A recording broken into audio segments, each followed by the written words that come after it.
Hi, everybody. This is Michelle speaking almost live.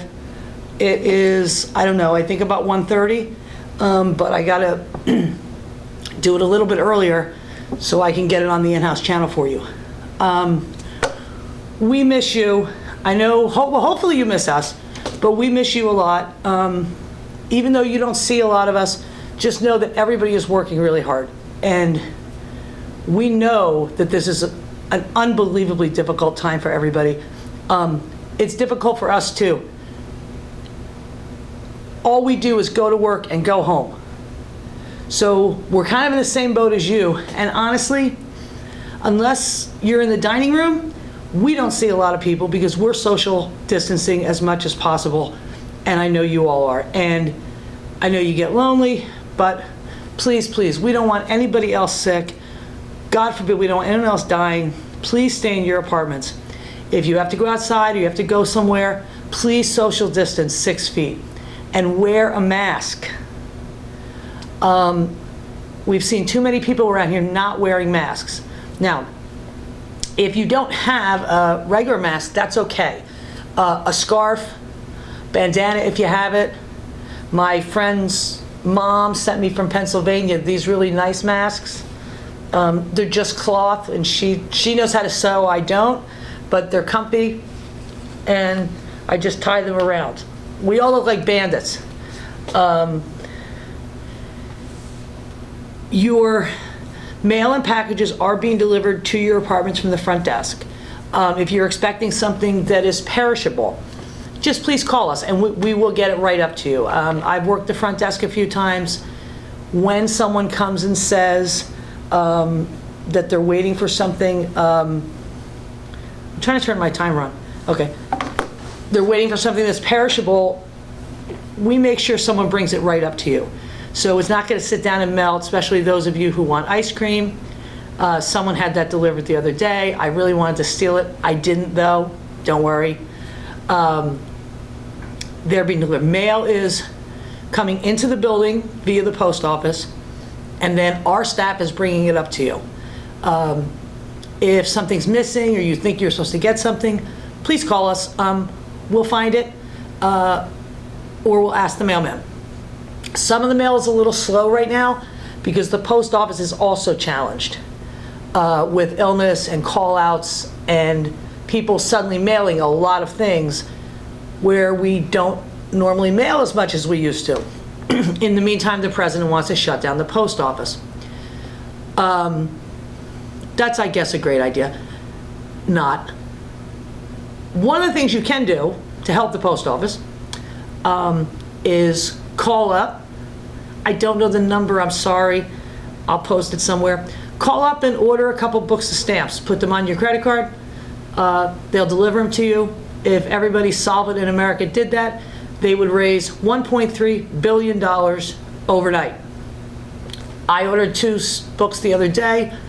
I ordered cool ones like John Lennon ones and things like that, but and Snoopy. But that would help. Let's see, some other stuff. Laundry room, please, one at a time. People are getting paranoid, some level we should be, but please just one at a time. No one's gonna take your laundry.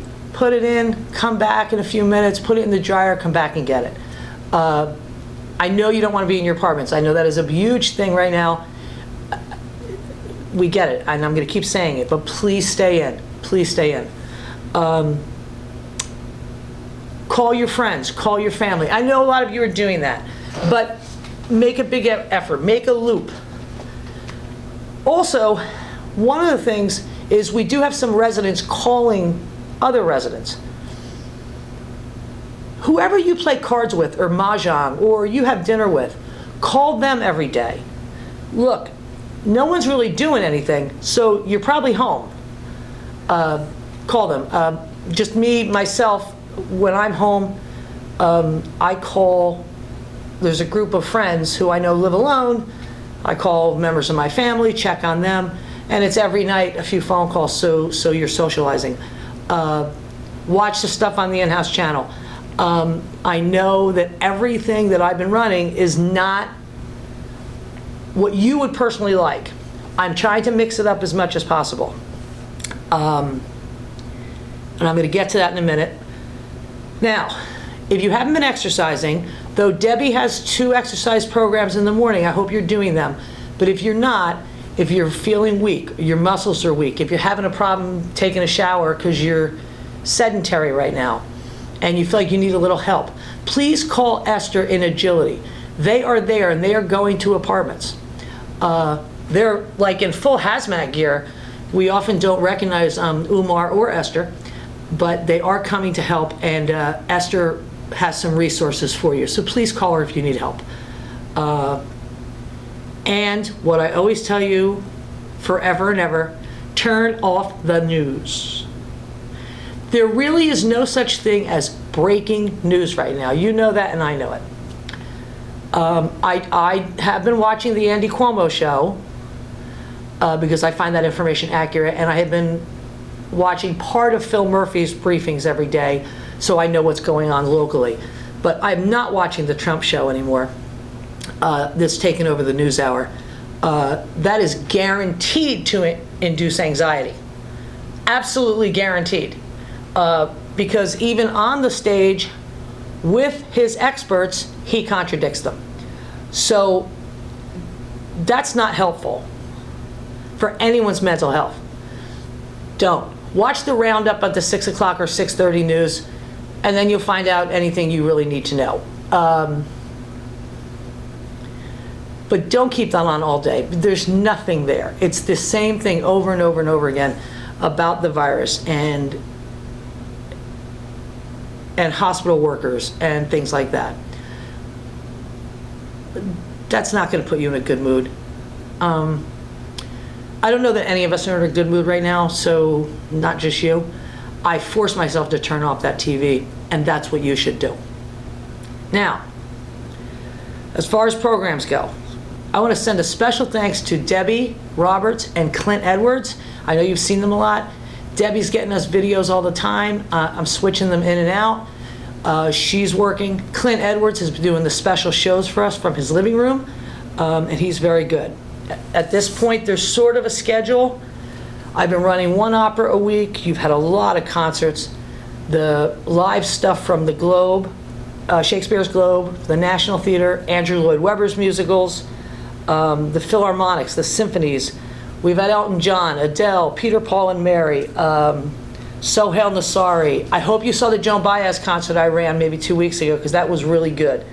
The TED Talks, the 92nd Street Y, the Times Talks, great courses, the museums, Mel Brooks, Robin Williams, Sid Caesar, Jackie Mason. There's a lot.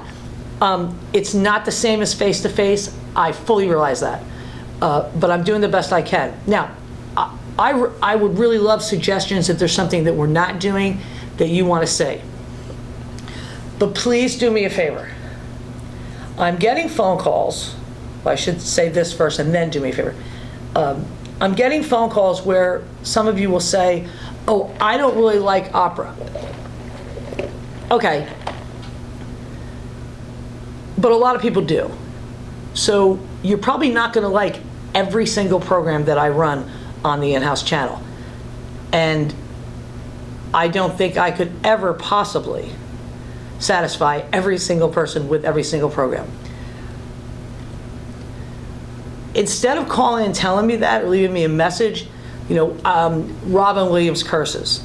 I know Robin Williams curses, but he is funny. Instead of that, though, if you called and said, I'd really like to see fill in the blank, that is so much easier for me and more helpful than just, oh, I don't like this. Someone told me they didn't like Celine Dion. Okay, but then 4 other people called and said they did. So I'm trying to do a mix as much as possible, and I just, again, I know I can't satisfy everybody with every program. But even on the lectures, if there's a topic you're interested in, or a speaker or a journalist or somebody, tell me. I will try to find one that's available. I think that's the end of the public service announcement. But please call me and tell me if I'm not at my desk, I'm around somewhere, and I will get the message and I will respond.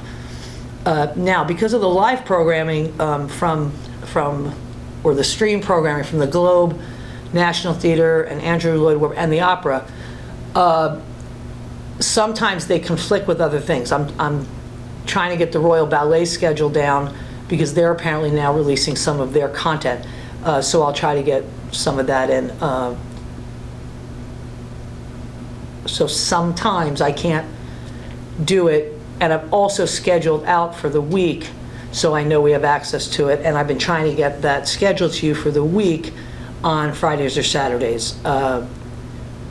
So that's my other limitation. That is all with the public service announcement. Okay, first, how bad is this virus? We've heard for a long time from various people, oh, it's just like the flu. Oh, it's not that bad. It'll be gone by April. Remember that? April's almost over. We still have it. As of this morning, Monday morning, almost 41,000 Americans have died in less than 2 months. Now, let's compare that to things. Not the same thing, but the Vietnam War. 58,000 Americans lost their lives in the Vietnam War, mostly soldiers, over the course of 19 years. We've lost 41,000 Americans in less than 2 months. That's pretty bad. 3,000 Americans died on 9/11, mostly, obviously, New York, New Jersey, a few in DC and Pennsylvania. So far, in less than 2 months, 4,300 New Jerseyans have died. In all, 85,000 people have tested positive in New Jersey. So that's 1% of the population, basically, in New Jersey. But combined with New York, we have over 333,000 cases and over 22,000 deaths. This is serious. It's not just a flu. It's spreading rapidly. It's clearly airborne as well as surface-borne. The best way to protect yourself? Mask, social distancing, stay isolated as much as you can. You know we've had some cases in the building, so it's here. Now, we are sanitizing, we are cleaning, but that's not going to protect you if you go sit outside on the benches. I'm in the art room, so I'm pointing to outside. If you go sit outside on the benches with no masks on, no protection, and sitting right next to each other. No amount of cleaning is going to prevent that if someone is a carrier, because that's the other question about this virus right now. How many people are carriers and are asymptomatic? It appears that there are a lot, according to the CDC. So you can be perfectly fine, but you could actually be carrying it to someone else. And that's what we want to stop and make sure that we're not transmitting it within this building inadvertently. So, mask and 6 feet away. And of course, wash your hands. Happy birthday to me twice. Now, who's to blame for this mess? Well, no one. Maybe no one. The current occupant of the White House blames the media, President Obama, Nancy Pelosi, and of course Democrats in general. He is blaming the World Health Organization, China, and various other people. Those are the big 6, though. He claims that testing is available. Anybody who wants it. That is not true. There have only been 4 million tests given in America since this started. That is 1% of the population. And most of the testing has gone on in New York, New Jersey, Washington State, California. where they knew there were outbreaks. We're now seeing a surge in some rural areas. There are many predictions that the Native American reservations are about to see a huge surge because the Bureau of Indian Affairs did not close down their schools when all the other schools in the country were closed down. So the Navajo reservation specifically has seen a surge, though that's being underreported right now. And I think we're going to hear that's a big story, and that's very sad because they do not have access to the medical care that we do, unfortunately. That will probably be the next epicenter. The other problem with the Navajo reservation, for those who don't know, and it's probably why they will get hit harder than the other Indian tribes, is that the Navajo Nation encompasses 4 states. They'll refer to it as the 4 corners. So their medical care is administered by the tribe. However, a lot of resources come from those states. And when you look at the population of Navajos in each of those states, it's not large. The Navajo Nation in general is, but it's not large. And if you're counting on the states, you're counting on 4 different states to coordinate an effort for people that have generally been ignored for a very long time by those states and by Americans. I have friends who are Navajo from when I worked in Arizona. I spoke to one over the weekend. Arvin and his family have 4 people with it, 2 whom are elderly. And there are no supplies, so that's very sad. The current occupant of the White House claims that ventilators and equipment are available for anyone who needs it. They're not. They have been allocating resources based on political allegiance and not where the problems are.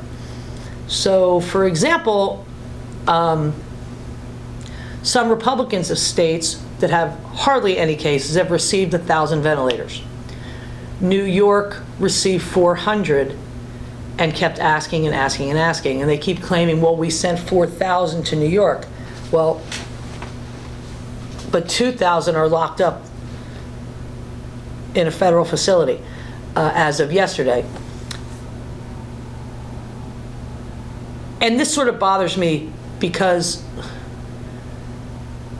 if all this equipment was available and all this testing was available, why would hospitals, nurses, doctors be claiming that it wasn't? I mean, everyone is against the king. Many of you know nurses, doctors in your family. Does anybody know anyone who's saying in this area that we have enough equipment? I don't know one. Why would nurses be begging people to make them masks? Why would they be calling staff and medical professional in who are retired from other states who aren't yet fully graduated to help if we had enough equipment and supplies? We don't.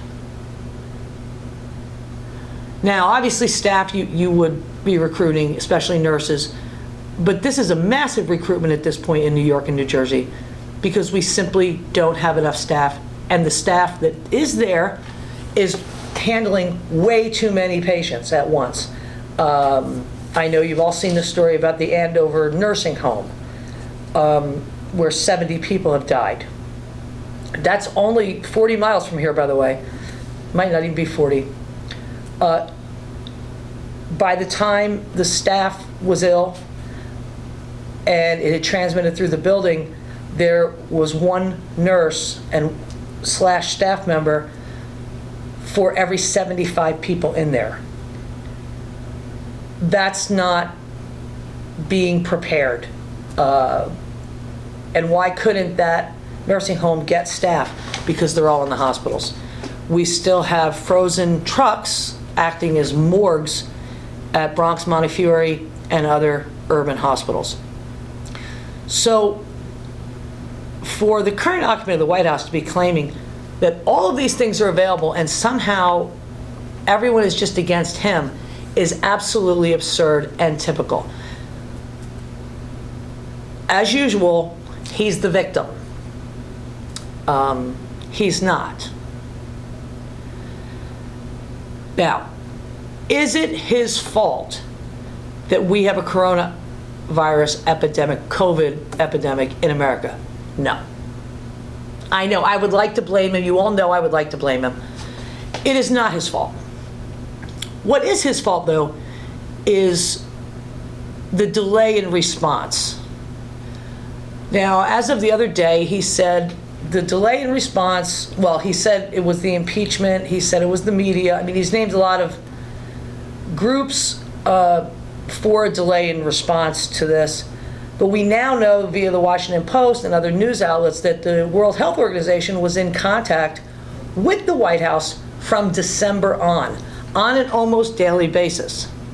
So he's threatened to cut off the World Health Organization because he said that, I guess the theory is, China lied about the numbers and the World Health Organization accepted those numbers, and so therefore they are responsible. I'm not sure that that's a logic train that runs. Yes, maybe the Chinese did lie. I'm sure they did. But the World Health Organization is not a military organization. Any reporting of any health situation has to come from the government voluntarily. Any government, ours, China's, anybody's. If the Chinese lied, that certainly wouldn't have been the World Health Organization's fault. But even if they underreported, the World Health Organization was still reporting to the White House the severity and the speed of this virus. So, given the geography and urbanization of Wuhan, the first thing you would have done is set up equipment, testing, preparedness operations in the larger cities. New York, I mean, Seattle was hit early. Seattle seems to have gotten it under control because Governor Inslee shut everything down earlier than everyone else did. The China ban was fine. I know Democrats were initially complaining, but that actually probably helped a lot. God, I don't like saying he did anything right, but that maybe should have been done earlier. But who am I to second guess that? So no, it's not his fault. And I don't hear anyone saying it's the president's fault that we have a coronavirus, a COVID. I keep calling it coronavirus. I hear people criticizing his response, Democrats and Republicans, but I don't hear anyone blaming him. But yet, I hear him blaming people and groups for everything. Not just for the virus, but for the lack of preparedness, for he's saying the media wasn't serious about this. The media has been serious about this. The media has been reporting on this virus since December. And for somebody who claims to be watching the media all the time, what was he watching or reading that wouldn't have led him to believe this was coming? We have an international economy at this point. That's something that I don't think that this president understands, though he was supposedly in business and supposedly day-to-day hands-on and has hospitality holdings all around the world, yet doesn't seem to understand that we're interconnected in many ways. Not just person to person, but product to product. And he should have figured that out when he issued the trade, when he started the trade war with China, and then suddenly realized, uh-oh, we can't get equipment to build our things because some of it comes from Asia. But as usual, it's always someone else's fault, and he's the victim. Now, let's compare that to some other politicians who have been handling this crisis. I would point to our governors, Andy Cuomo, Phil Murphy, and the Ohio governor, Mike DeWine. Now, Mike DeWine is a Republican. And he has followed the leads of Cuomo and Murphy, who've been working together from day one, because it quickly became obvious if New York City was going to be an epicenter, we were next, and that's clearly true. Mike DeWine also has taken pretty much the same measures that Cuomo and Murphy have, and has also resisted the call to open up until we know that the virus is somewhat under control. Now let's look at Florida and Oklahoma. Florida, the governor resisted closing, has exempted churches or any religious gatherings, has reopened the beaches, and has deemed worldwide wrestling essential. No, I'm not a wrestling fan, but I am a sports fan, and I'm really missing baseball right now. Wrestling is a contact sport. No matter what you do, you are touching, and there's spitting and sweat, and if you cough or sneeze, you're going to hit your opponent. I can see myself, by the way, my hair's driving me crazy. So he's deemed that essential. I'm not sure about that. And we all saw the pictures of the beaches. In Georgia also, the governor deemed beaches essential to be open without social distancing requirements at the beaches. So guess where the surge in Georgia came from? Yes, you got it, the beachgoers. Where Oklahoma, the governor in Oklahoma deemed golf as essential and necessary. I don't think I have to tell you that he's a white man. Sorry, guys.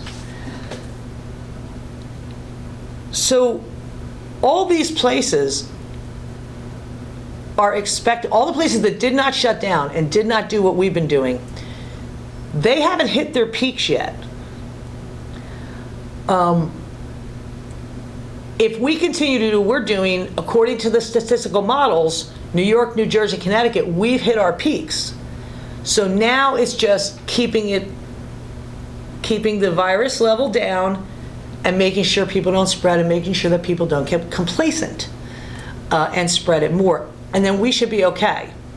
All these other places, particularly rural, who didn't shut down, they haven't even begun to surge yet. And as you know, they do not have the medical facilities we have, nor the money in their state or local budgets to even obtain equipment or pay nurses and doctors to come in from out of state and things like that. So they're going to have to rely on the federal government at the same time that the federal government and the occupant of the White House is saying, the surge is over, you can open up, we're all okay, which will probably lead to a second surge. And that's what the concern is now. I know you all saw the other day all these protests, the open up protests.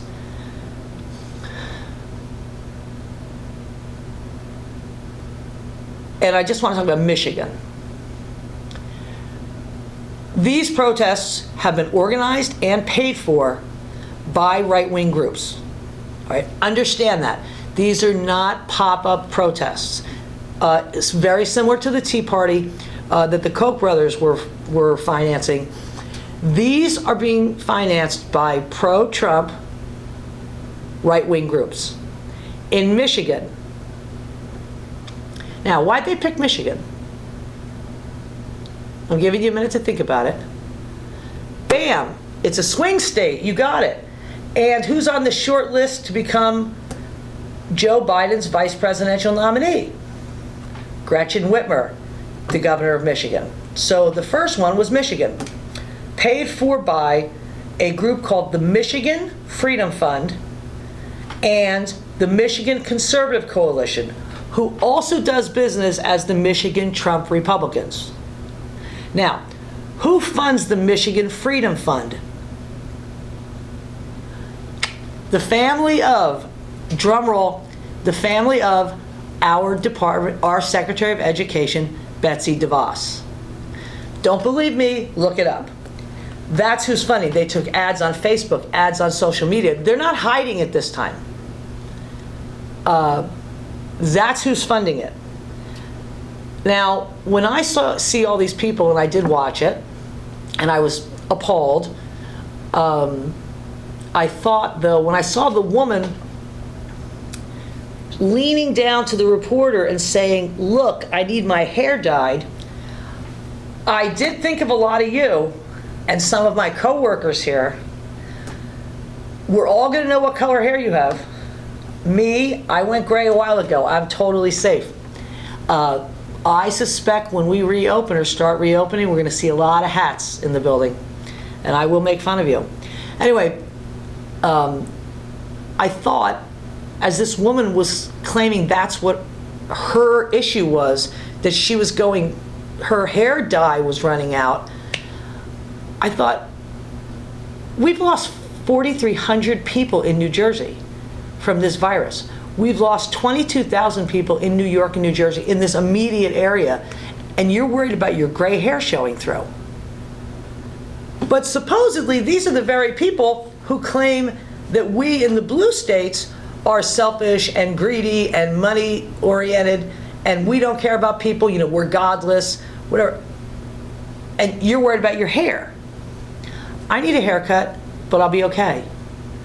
I suspect a lot of you need a dye job, but are you going to risk your fellow residents and staff members, some of whom have kids, because your hair dye, because you get, what do you call it? You need a touch-up. See, I haven't done it in so long, I don't even know the terminology anymore. So as I was watching this, and it's probably a horrible thing to think, but I thought, well, maybe these crowds of people will give it to each other, and then it would be like thinning the herd. That's really horrible, and I shouldn't have admitted I thought that, but I did. And I thought, what possible justification could you have these supposed Christian, family-oriented conservatives want their state to open up and potentially expose anybody who has a compromised immune system, anyone who is a senior, anyone who has any kind of physical issues at all, to this disease that's killing people in other states pretty rapidly. And then, of course, the next day I got that it was being funded by these groups of people. No surprise, but it just sort of bothered me that they talk a good talk, but they don't walk the walk. From my Catholic school, my years at Catholic school, we're supposed to take care of the weak, not sacrifice them. But maybe I went to a liberal school. I'm not sure. Okay, so now for the good news. And by the way, I told you so, all of you. Joe Biden is the obvious nominee. Who should be his vice presidential candidate? Now, he said he's going to pick a woman, though I'm not sure he should have said that, but he did, and he'll keep his word. He generally does. Who should it be? Everyone's got their favorite. There's Whitmer, there's Kamala Harris, there's Stacey Abrams, there's people talking Liz Warren. Who else? I'm forgetting somebody. Look, I'm blanking. Here's what I think. What I think is I don't care. I don't care which one he takes. What I care about is whoever he takes isn't someone to satisfy some arm of the Democratic Party. He needs to take somebody who's going to bring him what he needs to win. Now, what do I mean? If we already know that Vice President Biden enjoys the support of African Americans, the question about that is, how excited are they over him? He will win the African American vote by huge majorities. However, is the turnout among African Americans, especially in some key places, Michigan, Pennsylvania, Virginia, is it going to be high enough to offset some places we know we're going to lose? So that's number one question. Second is, how popular is, say, Gretchen Whitmer in Michigan? I think this virus will tell at the end. Does it have to be someone of color? Is there another candidate that can inoculate him against something? Maybe. So I sort of think at this point in time, it's either Kamala Harris or Gretchen Whitmer. Possibly Jackie Rosen in Nevada, depends on the polling in Nevada.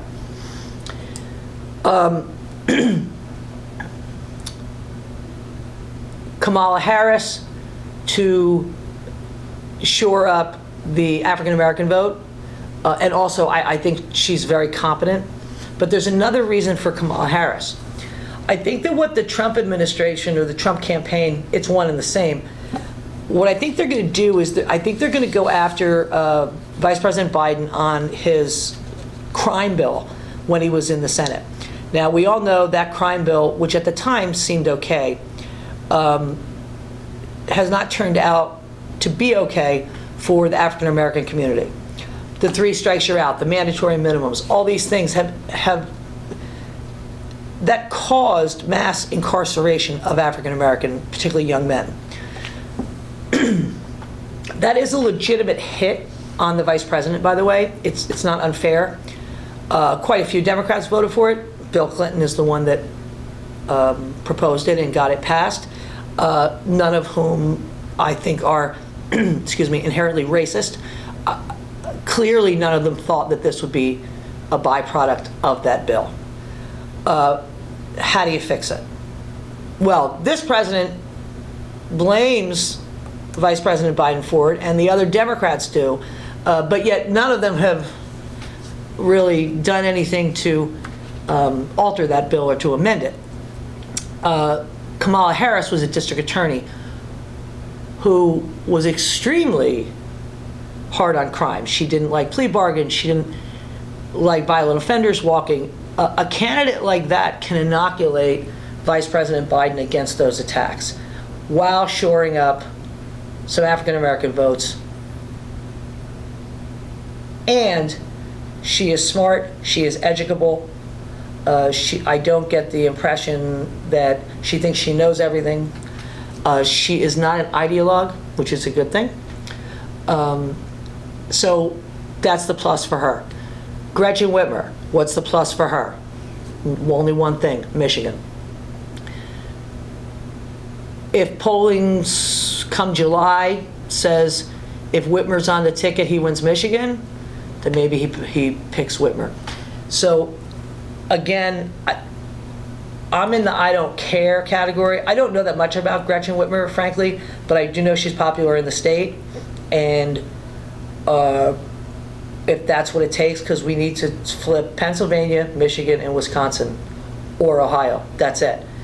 So given those numerics, if that brings us Michigan, then that's who we should put on the ticket. And that's my stance on that. Maybe we get closer, I'll have a different attitude. There's a lot of people right now who are sort of whining that we're not seeing Joe enough. Well, good. Because the more the current occupant of the White House speaks, the better. Once this virus pandemic is settled down a little bit, I think we'll see Joe a lot, but I think at that point, I don't think that Joe should be running around being the primary attacker of the president. It's not really in Joe's nature to be like that. He's not afraid. He'll do it one-on-one. But I really think all the other surrogates need to do that. I think Bloomberg needs to start spending money, like he said he would. And Warren and Sanders and all the rest ought to be out. Only message is get rid of Trump. Let Joe say that too, but also let Joe be Joe. And what that is a nice guy. Meanwhile, let Trump keep talking and bury himself. What else is going on? Oh, Small Business Administration loans. It never fails to amaze me how horribly greedy large corporations are.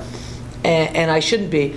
But this morning there's this story that, well, you all know from last week in the news, that the Small Business Administration loans that were earmarked by Congress for small businesses, the money was gone almost overnight.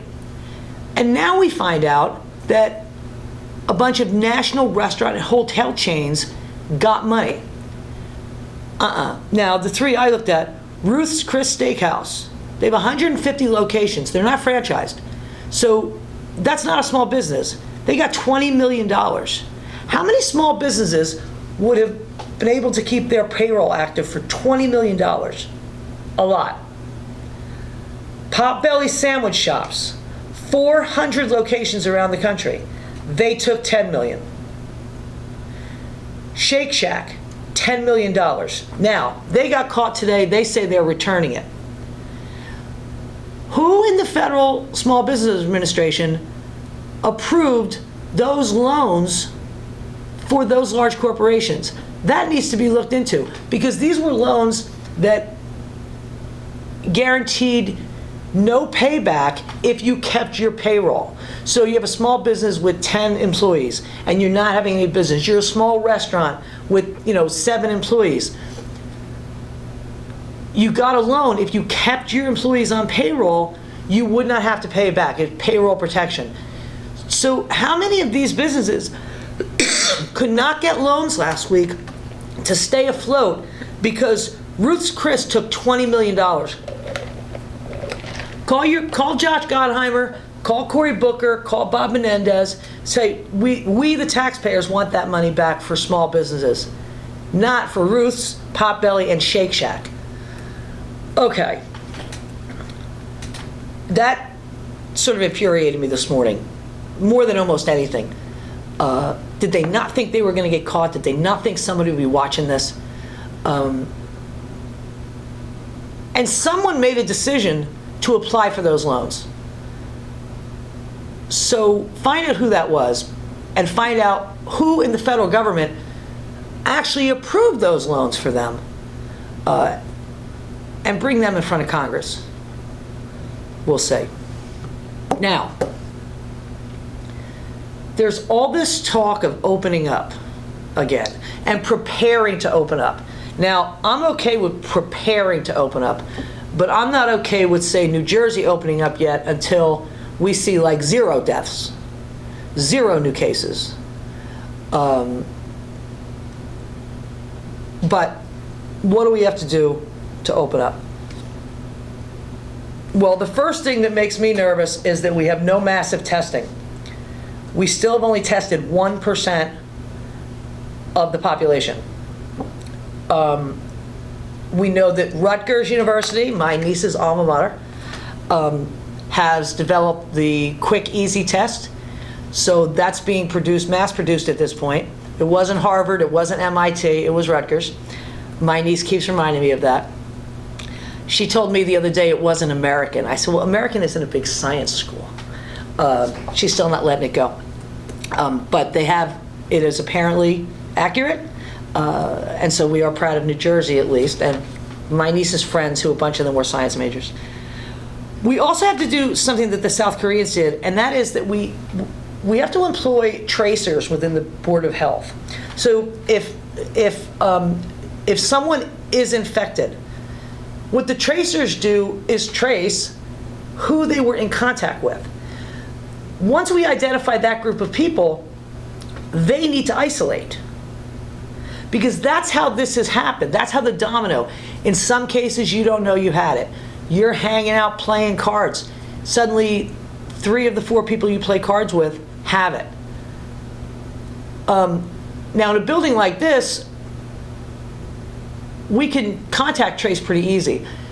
That's not the case for out there. For people who aren't social distancing and are acting like there's no problem, it's very difficult. Now it'd be pretty easy to contact trace me right now. But we have to do that en masse. We also have to get people used to wearing masks in public.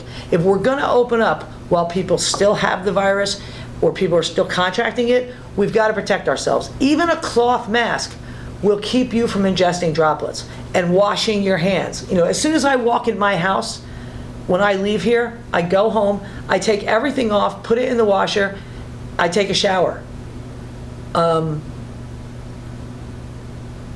That's because I'm a little bit paranoid, but not really.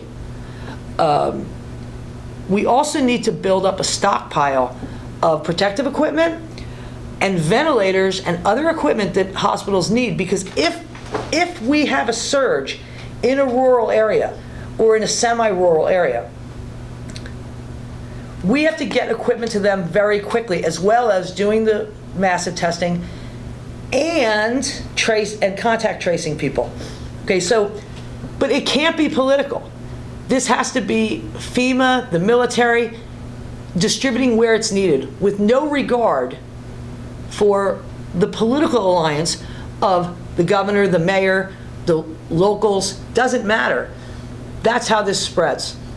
And the other thing we have to do, and this is the hardest thing for the politicians to do, local or national, is we have to be prepared to shut down quickly again. If we can do the massive testing, and we can do the contact tracing, and we can have supplies ready and personnel ready, and get it under control, and so if there's a surge in places, we can get there.